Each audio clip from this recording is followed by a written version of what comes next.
దేవుని వాక్యం చదువుకున్నాం. లోకా సువార్త 24వ అధ్యాయం 50వ వచనము 51వ వచనం చదవండి. లోకా సువార్త. ఆయన బెతనియా వరకు చదవమ్మా. ఆయన బెతనియా వరకు వారిని తీసుకొని పోయి ఆయన బెతనియా వరకు వారిని తీసుకొని పోయి చేతులెత్తి వారిని ఆశీర్వదించెను. వారిని ఆశీర్వదించుండగా ఆయన వారిలో నుండి ప్రత్యేకింపబడి పరలోకమునకు ఆరోహణమాయెను. చాలు 10 నిమిషాలు దేవుని వాక్యం విందాం.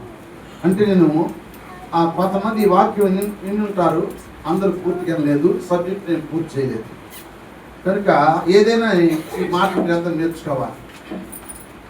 అభివృద్ధి వేరు, చెప్పండి, ఆశీర్వాదము.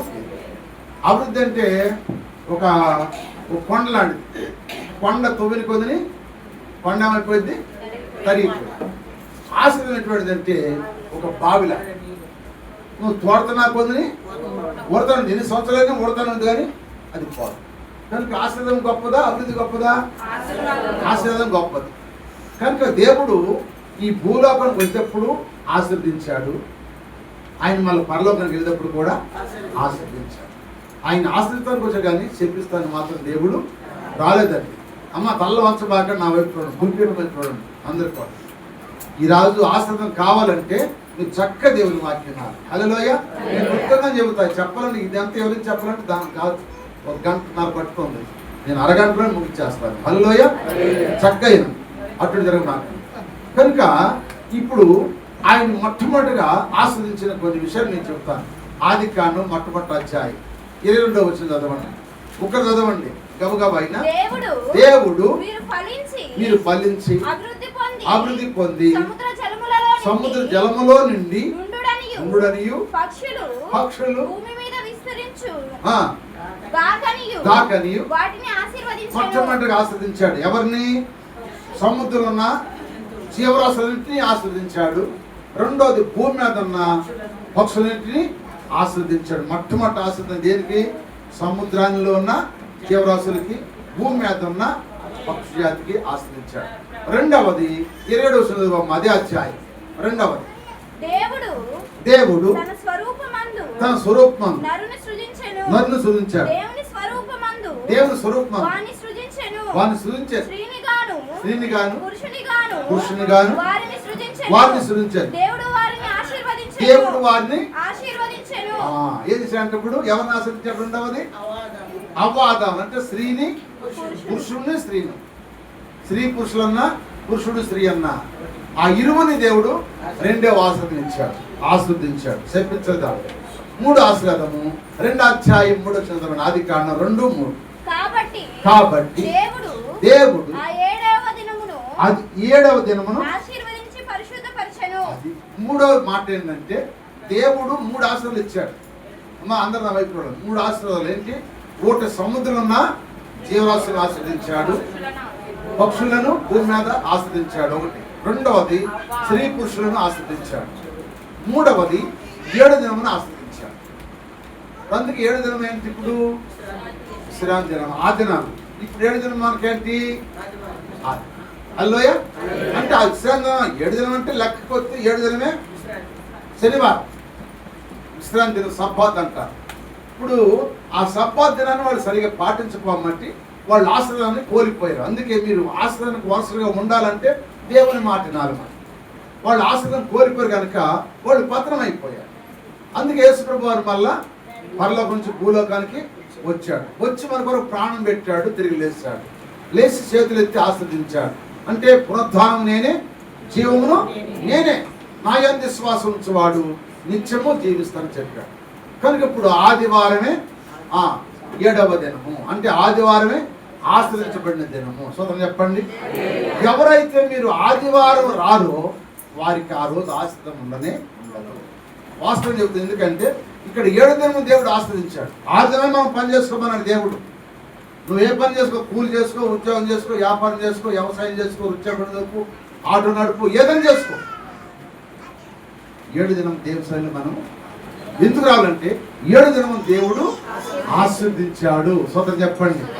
అందుకే యెహోవా చేత ఆశ్రయించబడిన వాడా బయట నిలవనేలా లోపలికి రండి. లోపలి రమ్మన్నా. ఎవరన్నా ఒక అన్యుడు పిలుస్తాడు. ఎవరిని? లాబాను పిలుస్తాడు. ఎవరిని పిలుస్తున్నాడు? ఎలియాజరుని పిలుస్తున్నాడు. సోదరు చెప్పండి, ఎవరు పిలుస్తున్నాడు? ఎలియాజరుని పిలుస్తున్నాడు. ఎలియాజరు ఎవరు? అబ్రహాం ఇంట పెద్ద దాసుడు. అతడు ఆశ్రయించబడిన వాడు ఎలియాజరు. మీరు కూడా ఆశ్రయించబడిన బిడ్డలు. మనం అసలు నిజంగా హిందువులు తెలిస్తే, అన్యులు తెలిస్తే మనం చూసి వాళ్ళు రమ్మంటారు లోపలికి. అయ్యా మీరు రండి, దేవుని చెప్పి మీరు వస్తే మాకు ఆశ్రదం అంటారు పక్కన. హల్లెలూయా.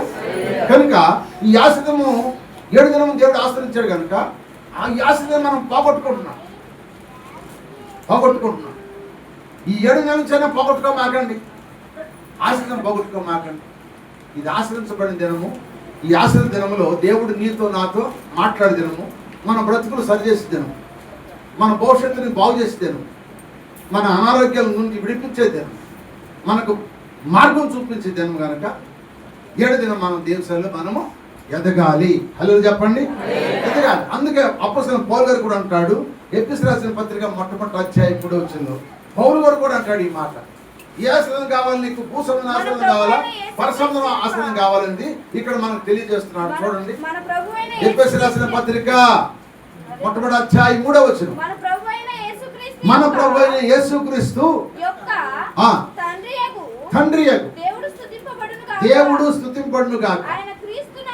ఆయన క్రీస్తునందు పరలోక విషయములో ఆత్మ సంబంధమైన ప్రతి ఆశీర్వాదమును ఆమేన్ చెప్పండి. ఏ ఆశీర్వాదం ఇది? పరలోక సంబంధమైన ఆత్మ సంబంధమైన ఆశీర్వాదం. పరలోకం నుండి వచ్చే ఆశీర్వాదము ఆత్మ సంబంధులకు వస్తుంది. ఆత్మ సంబంధులు వేరు, శరీర సంబంధులు వేరు. శరీర సంబంధమైన మనస్సు మరణము, ఆత్మ సంబంధమైన మనస్సు జీవము, సమాధానమై ఉండాలి. ఆత్మ సంబంధంగా ఉండాలి మనందరం.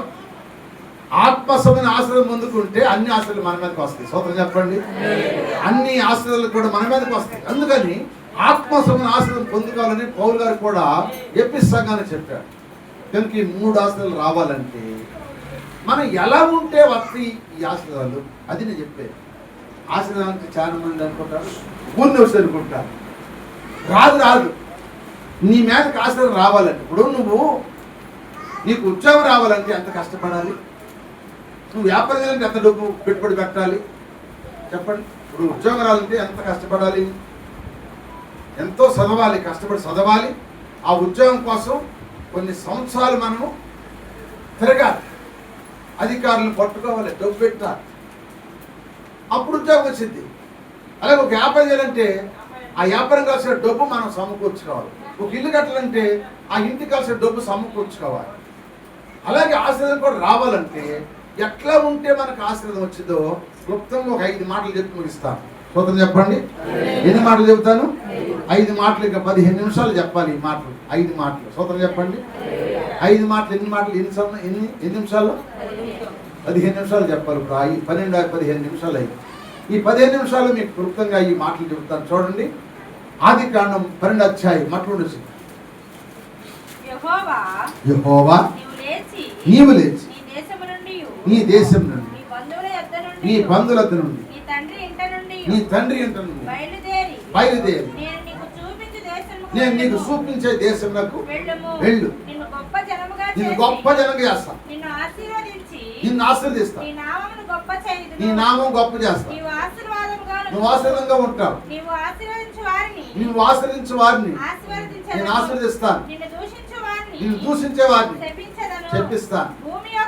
భూమి యొక్క సమస్త వంశములు నీ యందు ఆశ్రయించబడినని. చాలు. ఎన్ని ఆశలు అబ్రాహాంకి ఇచ్చాడు? ఇక్కడ 5 ఆశలు ఇచ్చాడు. మీరు లెక్కించిన తర్వాత బైబిల్ 5 ఆశీర్వాదాలు ఇచ్చాడు. అబ్రహామా, నీ భూమిని విడిచిపెట్టు, నీ దేశాన్ని విడిచిపెట్టు, నీ బంధువుని విడిచిపెట్టు, నీ తండ్రి వారింటి అందరూ విడిచిపెట్టి నేను చూపిన దేశాన్ని రా, నేను నిన్ను ఆస్వాదించి గొప్ప జనం చేస్తానని చెప్పి 5 సార్లు అన్నాడు ఆశీర్వాదాలు. ఎన్నిసార్లు? 5 ఆశీర్వాదాలు ఇచ్చింది అబ్రహాం గారికి, ఇంకెవరికి ఇవ్వలేదండి. అందుకే ఆది కాండంలో మొట్టమొదట ఆశీర్వదించిన వ్యక్తి ఎవరంటే అబ్రహాము. ఆయన శ్రీమంతుడు, గొప్ప వాడు, అబ్రహాము. హల్లెలూయా. అంత ఆశీర్వాదం పొందుకున్న ధనవంతుడు ఆయన అబ్రహాం. కనుక ఇప్పుడు మనము ఈ ఆశీర్వాదం ఎట్లా వచ్చిందంటే అబ్రహామునకు చెప్పండి, ఊరిని వచ్చిందా? అబ్రహాము 24 సంవత్సరాలు ఎదురు చూశాడు. 24 సంవత్సరాలు ఎదురు చూశాడు. చదవండి ఒక మాట. అబ్రహాంకి ఎందుకు వచ్చిందంటే మొట్టమొదట నీకు ఆశీర్వాదం రావాలంటే నువ్వు నమ్మి విశ్వాసంతో నడిస్తేనే వస్తుంది ఆశీర్వాదం, లేకపోతే రానే. నువ్వు దేవుని నమ్మాలి. దేవుని నమ్మి నువ్వు నడిస్తే నీకు ఆశీర్వాదం వచ్చింది. చదవండి రోమిలు రాసిన పత్రిక, రోమిలు రాసిన పత్రిక. అమ్మా చదువమ్మా. 4:18-19 వచ్చినారు. 4:18-19. నిద్రపోమాకండి, నిద్రపోమాకనా నీ సంతానం ఇలాగ ఉండునని తన అనేక జనములకు తండ్రి అయినట్లు నిరీక్షణకు ఆధారం లేనప్పుడు అతడు నిరీక్షణ కలిగి ఏం కలిగి నమ్మాడంట? నిరీక్షణ కలిగి నమ్మినా. చదువు. మరియు అతడు విశ్వాసమందు బలహీనుడు కాక ప్రమారమి. ఎంత వయసు అంటానికి? 100 సంవత్సరాల వయసు గలవాడయుండి అప్పటికి తన శరీరము చనిపోయినట్టు ఉంది. శారా గర్భం కూడా ఆలోచించను గాని దేవుని వాగ్దానం గురించి సందేహింపక దేవుని మహిమపరచి ఆయన వాగ్దానం చేసిన నెరవేర్చుటకు సమర్థుడని రూఢిగా విశ్వసించి విశ్వాసం ఆమె చెప్పండి. ఏం పొందాడంట? 100 ఏళ్ళ వాడికి పిల్లడు పుడతాడా? 90 ఏళ్ళ శార పిల్లలు కనిద్దా? చెప్పండి. అప్పటికే దేహం మృత్యులు అయిపోయింది కదా. ఇప్పుడు దేవుడు ఏమన్నాడు? ఎప్పుడు ఇస్తాను చెప్పాడు? 75 ఏళ్ళ చెప్పాడు నీకు సంతానం ఇస్తాను. ఇప్పుడు ఎన్నాళ్ళకి అయింది? 24 సంవత్సరాలు పట్టింది. 24 సంవత్సరాలు కూడా ఆయన ఇంకా సంతానం లేదు. సంతానం లేదని ఏమైనా వదిలిపెట్టాడు దేవుణ్ణి? వదిలిపెట్టల. విశ్వాసంలో కర్తయు దాన్ని కొనసాగించే యేసు వైపు చూస్తూ ఈ పందిపు రంగంలో ఓపికతో పరిగెత్తాడు. పరిగెత్తాడు, ఓపికతో పరిగెత్తాడు. నువ్వు కూడా ఓపిక ఉండాలి నీలో. ఆయన ఇచ్చిన వాగ్దానం నెరవేరుద్ది. ఎప్పటికైనా వాగ్దానం నెరవేరుద్ది. మనం ఓపికతో ఉండాలి. నాతో దేవుడు మాట్లాడాడు, దేవుడు నా కోరిక తెలుస్తాను. ఓపికతో ఉంటుంది. నువ్వు చచ్చిపోవు. వృద్ధాప్యం చచ్చిపోయాడా? చచ్చిపోవాలా. మళ్ళీ 75 ఏళ్ళు బతికించాడు. అబ్రహాం వయసు మొత్తం అంతా 175 ఏళ్ళు బతికి. మొత్తం చెప్పండి. నువ్వు కూడా నమ్మి విశ్వాసంతో నడిస్తే తప్పక దేవుడు నిన్ను ఆశీర్వదించుగాక. అది ఒక అడుగు ఆలస్యం పట్టవచ్చు, ఒక అడుగు ముందు అవ్వచ్చు. అవునా కదా? కనుక అందుకని మనము జాగ్రత్తగా మనం దేవుని సన్నిధిలో విశ్వాసంతో ఉండు, ఓర్పుతో ఉండు. దేవుడి పట్ల అనుకున్న వాగ్దానం దేవుడు నెరవేర్చునుగాక.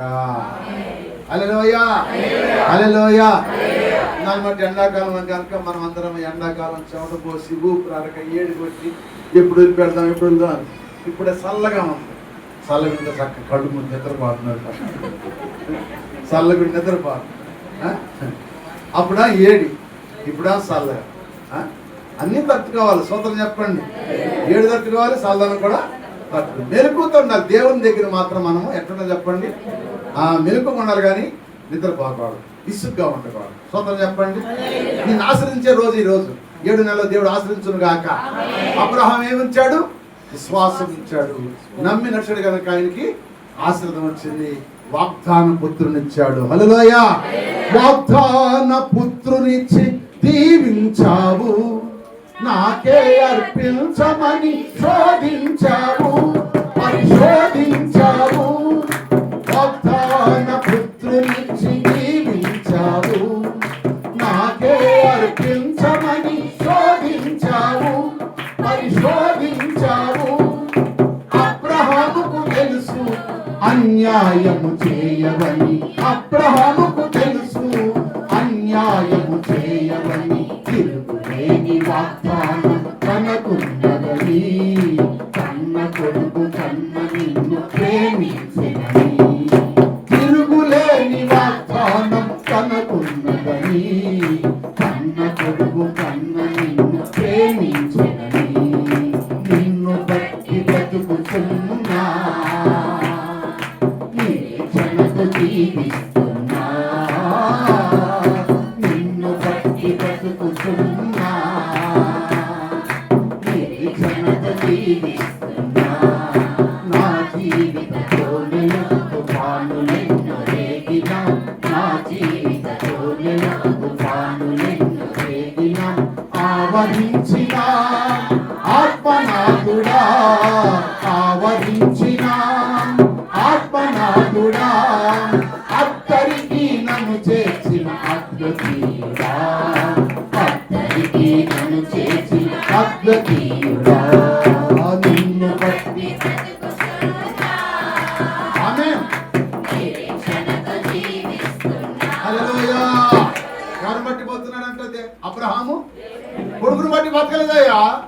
నువ్వు కొడుకు ఇచ్చావు, కొడుకు కోసమే బతకలా, నీ కోసమే బతుకుతున్నాను. ఎందుకంటే ఈ కొడుకులు పెడితే పెడతారు, పెట్టకపోతే చంపేస్తారు. అవునా కాదు? కొడుకు గురించి నేను ఒక డైరెక్ట్ చెప్తే విన్నాను నేను. మనం చెప్పమంటారా? ఓ తల్లి తండ్రి ఆ బిడ్డ కనుక్కుని ఆ బిడ్డ చదివించుకుంటా ఉన్నారు. సెలవు దినం వస్తే వాళ్ళందరూ కూడా ఊరు వెళ్ళడానికి బంధువుల ఇంటికి వెళ్తానికి, ఫంక్షన్కి వెళ్తానికి కారులు వెళ్తున్నారు. తల్లి తండ్రి బిడ్డ వెళ్తుంటే కారు యాక్సిడెంట్ అయిపోయింది. ఆ యాక్సిడెంట్లో తండ్రి చచ్చిపోయాడు. తల్లి బిడ్డ బతికారు. తల్లి బిడ్డ బతికితే ఈ తల్లి ఆ బిడ్డను కష్టపడి పెంచింది. తండ్రి చచ్చిపోయాడు కదా, కష్టపడి పెంచి బాగా చదివించి మంచి ఉద్యోగం వచ్చింది. స్తోత్రం చెప్పండి. బాగా చదివాడు. ఉద్యోగం వచ్చినాక ఆ ఉద్యోగం ఇచ్చినప్పుడు మీ తల్లిని తండ్రిని పిలిచినామంటే నా తల్లిదండ్రులు లేరయ్యా, తల్లిదండ్రులు లేరన్నాడు. ఎందుకు? తండ్రి చనిపోయిన మాట వస్తున్నాయి. తల్లికి కన్ను లేదు, ఒక కన్ను లేదు తల్లికి. తల్లి కన్ను లేదు కనుక అందహీనంగా కనపడుతుందని తల్లిని చెప్పడానికి సిగ్గేసి, ఏమండి తల్లిని చెప్పడానికి సిగ్గేసి తల్లి లేదని చెప్పాడు. పెళ్లి కూడా చేసుకున్నాడు. ఇద్దరు పిల్లలు కూడా కన్నాడు. కానీ తల్లికి ఏమండి ఉద్యోగం సంగతి చెప్పలా, పెళ్లి చేసిన సంగతి చెప్పలా, ఇద్దరు బిడ్డలు పుట్టినా కూడా చెప్పలేదు. ఎందుకని? తల్లి ఎట్టుంది? ఒక కన్ను లేదు, గుడ్డిదని చెబితే నాకు ఏమంటే వాళ్ళకి అవమానం వస్తేనో లేకపోతే ఏమంటారు ఇంగ్లీష్లో కనుకని తల్లి ప్రేమను తల్లి గురించి చెప్పలేదు. తల్లి ఒక రోజు ఎత్తుకుంటూ వస్తే ఎవరు అమ్మ మన ఇంటికి ముసలమ్మ వచ్చింది, అడుగునే ఆమె వచ్చిందని పిల్లలు అడిగారు. పిల్లలు అడిగితే అప్పుడు తల్లి దగ్గరికి వచ్చి అంటాడు, ఎందుకు వచ్చాడికి నీ ఉడిరమ్మ అన్నాడు. అసలు ఎందుకు వచ్చా? వెళ్ళిపో నా పిల్ల ఏమన్నా నిన్ను అడుగుదని అన్నారు. ఎందుకు అసలు రామాకేడికి అని చెప్పు.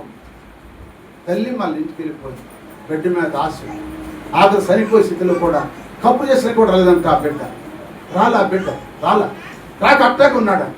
ఉన్న తర్వాత ఒక కాగితం రాసేసింది, ఆ బట్టిలో పెట్టింది, చచ్చిపోయింది. ఆ పక్కన ఇళ్ళలో ఉంటారు కదా ఊరేళ్ళు, ఆ పక్కన తిరిగింటోళ్ళు అరిగింటోళ్ళు అందరూ కప్పు చేసిన రాకపోతే పొద్దుకుందాక చూశారు, పెట్టిలో పెట్టారు, ఐసులో పెట్టి 2 రోజులు చూశారు, రాలేదు. ఫోన్ చేసినా కూడా రాలేదు. రాకపోయిన తర్వాత వెళ్ళిపోయి వాళ్ళే సమాధి చేసి వచ్చేసారు. 3 రోజులు వచ్చాడు. 3 రోజులకి ఏంటి మా అమ్మ అంటే, అమ్మ చచ్చిపోయింది, నీకోసం ఫోన్ చేసాము, నువ్వు రాలేదు అంతే. అప్పుడు వచ్చి ఇంట్లో ఉన్నాయి ఎత్తుకోవాలి, మరి ఇల్లు ఉందయ్యా, ఆస్తి ఉంది కదా, అది ఎత్తుకోవాలిగా. వచ్చి దేవులాడుతూ చూస్తే ఆ పెట్టిలో ఒక కాగితం. ఆ కాగితంలో రాసింది ఏమని రాసిందంటే, అయ్యా నేను గుడ్డిదాన్నని, నేను విహారంగా ఉన్నానని, నన్ను నీకు ఉద్యోగం వచ్చినా నన్ను ఆఫీస్ ఎందుకు పిలవలేదు, నీకు పెళ్లి చేసుకుంటా ఈవెన్ నీ వాళ్ళని చెప్పలేదు, ఈ పిల్లలు పుట్టినప్పుడు కూడా ఈయన మనవాళ్ళని చెప్పలేదు, నీ అందం చూసుకున్నావు, నీ అవసరం చూసుకున్నావు, కానీ తల్లిని మాత్రం నువ్వు చూడలేదు. ఆ కన్ను ఎందుకు పోయింది తెలుసా? యాక్సిడెంట్ అయినప్పుడు అర్థం నీ కట్టు గుచ్చుకుని నీ కన్ను పోతే నా బిడ్డ కన్ను బాగుండాలి, నాకు లేకపోనని చెప్పి నా కన్ను ఇచ్చి నీ కన్ను పెట్టించి నువ్వు అందంగా బతకాలని చెప్పి నీ కోసం నేను నా కన్ను ఇచ్చాను అని చెప్పి రాసింది. అప్పుడు బలవాళ్ళు ఏడ్చారండి. ఏమవుంది? చేతులు గాలి నాకు ఆకులు పట్టుకుని ప్రయోజనం ఏముంది? ఏమండి ఈనాడు కొంతమంది బిడ్డలు అట్టా ఉన్నారు. తల్లిదండ్రులు ఎన్నో వాళ్ళ మీద ఆశలు పెట్టుకుని ఎంతో గారాబంతో పెంచి పెద్దలు చేస్తే ఈరోజు తల్లిదండ్రులు వాళ్ళకి అసహ్యం పుడుతున్నారు. కొంతమంది అసహ్యం పుట్టి తల్లి మాటట్లేదు, తండ్రి మాటట్లేదు, జీవితాలు పాడు చేసిన వాళ్ళు ఈనాడు చాలా మంది ఎక్కువైపోయారు ఈ రోజుని. స్తోత్రం చెప్పండి, హల్లెలూయా. అందుకే దావీదు అబ్రహాం గారు అన్నాడు, ఏమన్నాడు? నా బిడ్డల కోసం బతలేదయ్యా, నేను నిన్ను బట్టి నేను బ్రతుకుతున్నా. ఎవరి కోసం బతకాలి మనము? దేవుని కోసం బతుకు, బిడ్డల కోసం బతకమాక, బిడ్డల మీద ఆశించుకోమాక, దేవుని మీద ఉంచు నీ ప్రేమ. అందుకే కన్న కూడా నీటని కూడా వెనకం జరిగిందంట అబ్రహాం గారు. హల్లెలూయా. ఈరోజు మనం బిడ్డల కోసం ఏదో బతుకుతున్నాం అనుకుంటా, మరి నీ కోసం ఏం బతుకుతున్నాను రా అంటారు. ఆ నిన్ను శాంతం ముక్క తీసేస్తాడు. ఆ నీ మీద ఏం ప్రేమ చెప్పడు, నేను శాంతం ముక్క తీసేస్తారు. వాళ్ళు కూతుళ్ళైనా కొడుకులైనా పాడు చేసేవాళ్ళు ఉంటారు. తల్లి మాట తండ్రి మాట ఇంటలేదు. కనుక ప్రియమైన దేవుళ్ళు, అందుకే నువ్వు భూమి మీద దీర్ఘాయుష్మంతులు బతకాలంటే నీ తల్లి తండ్రిని సన్మానించేవాళ్ళు లేకపోతున్నారు. సగం కాలం చచ్చిపోతాను చాలా మంది. హల్లెలూయా. మరి ఇంకేం చెప్పండి, టైం అయిపోయింది. హల్లెలూయా. ఇంకా 2 నిమిషాలే ఉన్నాయి. 2 నిమిషాలు ఒక వాక్యం చూపించి ముగిస్తాను. సత్యమై నాకు జ్ఞాపం చేయండి. ఈ ఆశలు మనం పొందుకోవాలంటే చాలా విషయాలు ఉన్నాయి. హల్లెలూయా. రెండోది ఎలా వస్తుందంటే ఆశలు. ఓటు ఎక్కడ వచ్చింది ఆశీర్వాదం అబ్రహాం గారికి? చెప్పాలి ఏమా, ఎట్లా వచ్చింది ఆశీర్వాదం? విశ్వాసముతో నమ్మి నడిచాడు. ఎప్పటికైనా దేవుడు నాకు ఇస్తాడు అన్నాడు. స్తోత్రం చెప్పండి. అమ్మా, నీ బిడ్డలు పెళ్లి కలదా? అయ్యి విశ్వాసంతో. నీ బిడ్డలకు ఉద్యోగం రాలేదా? విశ్వాసం నడు, నీ బిడ్డలకు ఉద్యోగం ఇస్తాడు. సంతానం లేదా? విశ్వాసం నడువు, అబ్రహాంకి ఇచ్చాడు, నీకు కూడా బిడ్డలు ఇచ్చుడు కాదు. హల్లెలూయా. అప్పులున్నాయా? విశ్వాసం, దేవుడు నడువు, తీరిపోదు. అన్నిట్లో నువ్వు దేవుని మీద విశ్వాసం ఉంచు, ఓర్పుతో సహనంతో నడువు, ఆయనలో నడువు. తప్పగా దేవుడు నిన్ను నీకున్న కొదువు తీర్చి నిన్ను నీ కుటుంబాన్ని దేవుడు ఆశీర్వదించును గాక. హల్లెలూయా. అందుకని ఏముండాలి? మొట్టమొదటి మనకి విశ్వాసంతో నమ్మి నడువు. అబ్రహాము నమ్మి నడిచాడు. చెప్పండి, ఆశీర్వదించబడ్డాడు. ఎన్ని ఆశీర్వాదాలు ఆయనకి? 5 ఆశీర్వాదాలు వచ్చాయి. హల్లెలూయా. మనకు కూడా రావాలి. హల్లెలూయా. మనకు కూడా రావాలంటే ఆశీర్వాదాలు. హల్లెలూయా. అబ్రహాము దేవుడు ఆశీర్వదించాడు, ఇస్సాకు దేవుడు ఆశీర్వదించాడు, యాకోబు దేవుడు ఆశీర్వదించాడు, యోసేపు దేవుడు ఆశీర్వదించాడు, దావీదు దేవుడు ఆశీర్వదించాడు. 5 ఆశీర్వాదాలు ఎవరయ్యారు చెప్పండి? అబ్రహాము. స్తోత్రం చెప్పండి. అబ్రహామును ఆశీర్వదించిన దేవుడు, ఇస్సాకును ఆశీర్వదించిన దేవుడు, యాకోబును ఆశీర్వదించిన దేవుడు, యోసేపును ఆశీర్వదించిన దేవుడు, దావీదును ఆశీర్వదించాడు. అందుకే దావీదు ఎవరు కుమారుడు? చెప్పాలి. దావీదు ఎవరు కుమారుడు? అబ్రహాము కుమారుడు. స్తోత్రం చెప్పండి. అబ్రహాము కుమారుడైన దావీదు కుమారుడు యేసుక్రీస్తు. 5 ఆశలు వాళ్ళకు వచ్చినాయి. 5 ఆశల కోసమే యేసు ప్రభు 5 గాయాల నుంచి మనకు రక్తం కాచి ఆశీర్వాదం ఇచ్చాడు. హల్లెలూయా. హల్లెలూయా. హల్లెలూయా. రెండో ఆశీర్వాదం ఏంటంటే చూడండి, ఆదికాండం 32 అధ్యాయం 29 వచ్చింది. అప్పుడు యాకోబు నీ పేరు దయచేసి తెలుపుమని, అందుకాయ నువ్వెందు నిమిత్తము నా పేరు అడిగితేవని చెప్పి అక్కడ అతని ఆశీర్వదించాడు. స్తోత్రం చెప్పండి. ఎక్కడా యాకోబు రేవు దగ్గర దేవుడు యాకోబుని ఆశీర్వదించాడు. ఎందుకు ఆశీర్వదించాడు యాకోబు రేవు దగ్గర? యాకోబుని అంటే యాకోబు పశ్చాత్తాపడ్డాడు, తన పాపాన్ని ఒప్పుకున్నాడు. ఏంటి ఆ పాపం అంటే? తండ్రి దగ్గర యేసేవు అని చెప్పాడు, దేవుని దగ్గర యాకోబు అని చెప్పాడు. చెప్పండి. తండ్రి దగ్గర ఏం చెప్పాడు? దేవుని మందిరానికి ఏం చెప్పాడు? యేసేవును అన్నాడు. దేవుని దగ్గరికి వచ్చేసరికి అది అంటే పశ్చాత్తాపడు. ఎందుకంటే నా తండ్రి దగ్గర దీవులు పొందుకున్నా ఆ ఆశీర్వాదం నాకు ఆశీర్వాదం కానీ నా అన్న వచ్చాడు ఇప్పుడు చంపడానికి, నా అన్న చేతులను చంపించడం నువ్వే, బతికించడం నువ్వే అని ఉన్న వాస్తవాన్ని ఒప్పుకుని పశ్చాత్తాపడి ప్రార్థన చేశాడు. స్తోత్రం చెప్పండి. ఆ పశ్చాత్తాప ప్రార్థన వల్ల దేవుడు ఆయన చేశాడంట, ఆశీర్వదించెను. హల్లెలూయా. ఆశీర్వదించెను. ఇశ్రాయేలు సైన్యములకు ముందు నడచిన దైవమా, ఇశ్రాయేలు సైన్యములకు ముందు నడచిన దైవమా, నేడు మాతో కూడా ఉండి మమ్ము నడిపించుమా, నేడు మాతో కూడా ఉండి మమ్ము నడిపించుమా. హల్లెలూయా. ఇశ్రాయేలుగా మార్చేశాడు యాకోబుని. నువ్వు ఆశ్రయిస్తున్నాను, ఇక్కడ నుంచి నీ పేరు యాకోబు ఏమన్నాడు, ఇశ్రాయేలు అన్నాడు. అంటే నీ జనమునకు నేను దేవుడిగా నిన్ను ఆశ్రయిస్తాను. యాకోబుని ఆశ్రయించాడు. స్తోత్రం చెప్పండి. హల్లెలూయా. ఎందుకు ఆశ్రయం వచ్చింది యాకోబుకి చెప్పాలి. తన అతిక్రమం ఒప్పుకున్నాడు.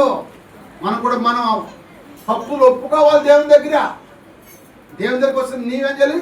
మన అపరాధాలు, మన తప్పులు, మన అబద్ధాలు, మన మోసాలు అన్ని ఒప్పుకోవాలి మనం దేవుని దగ్గర. నువ్వు అబద్ధాన్ని కప్పెట్టుకుంటే లానే కూలిపోతావు. అబద్ధాన్ని ఒప్పుకున్నావు అనుకో, నువ్వు దీవించబడతావు. హల్లెలూయా. అబద్ధం ఒప్పుకున్నాడు యాకోబు. అబద్ధం ఒప్పుకున్నాడు కనుక దేవుడు యాకోబుని ఆశ్రయించి ఏం చేయాలంట, ఇశ్రాయేలుగా మార్చాడు. నీ కుటుంబాన్ని దేవుడు ఇశ్రాయేలుగా మార్చును గాక.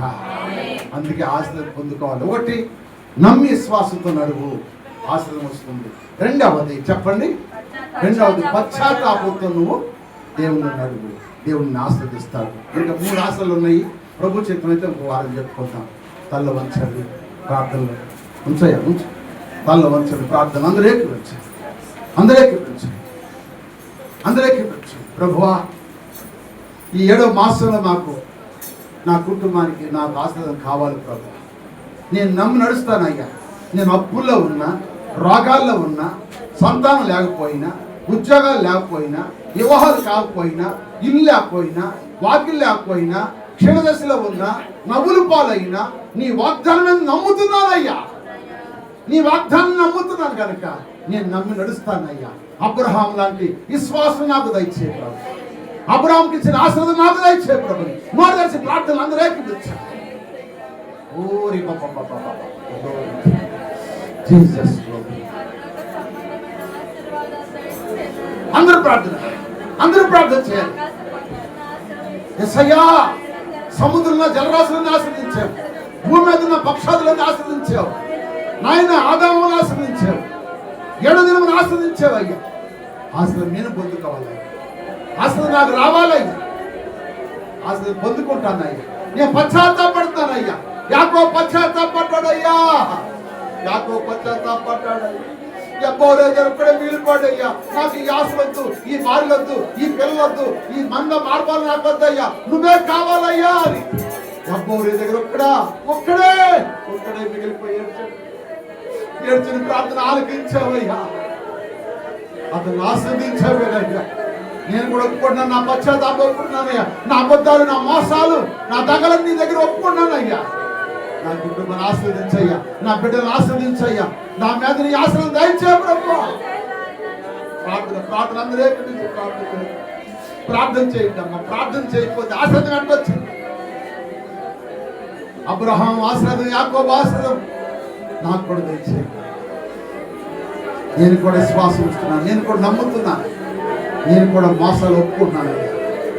నన్ను క్షమించాను, నన్ను క్షమించాను. నీ అందు భయభక్తులు గలవారి ఎడల దయ చూపుచున్నావు తరతరముల వరకు. నీ అందు భయభక్తులు గలవారి పిల్లలు, నీ అందు భయభక్తులు గలవారి పిల్లలు నీరు కట్టు తోటవలి బహుగా ఫలించెదరు. నీరు కట్టు తోటవలి బహుగా ఫలించెదరు. ఆశ్రయమై నన్ను ఆశ్రయించండి. అందరూ ప్రార్థనలోకి వించండి, అందరూ ప్రార్థనలోకి వించండి, అందరూ ప్రార్థనలోకి ఈరోజు నీకు ఆశ్రయం కావాలా? నువ్వు మాకు నుంచి ప్రార్థన చేయి. పరసమైన ఆశ్రయం నీ మీదకి వస్తుంది. ప్రార్థన చేయి. ఎవరైనా ప్రేరేపించబడిన వారి ఈ సబ్జెక్ట్ మీద ఎవరైనా ప్రార్థన చేస్తారా? చిన్న ప్రార్థన, టైం అయిపోయింది కనుక. ఎవరైనా సరే ప్రేరేపించబడి, స్త్రీల్లో కానీ పురుషుల్లో కానీ.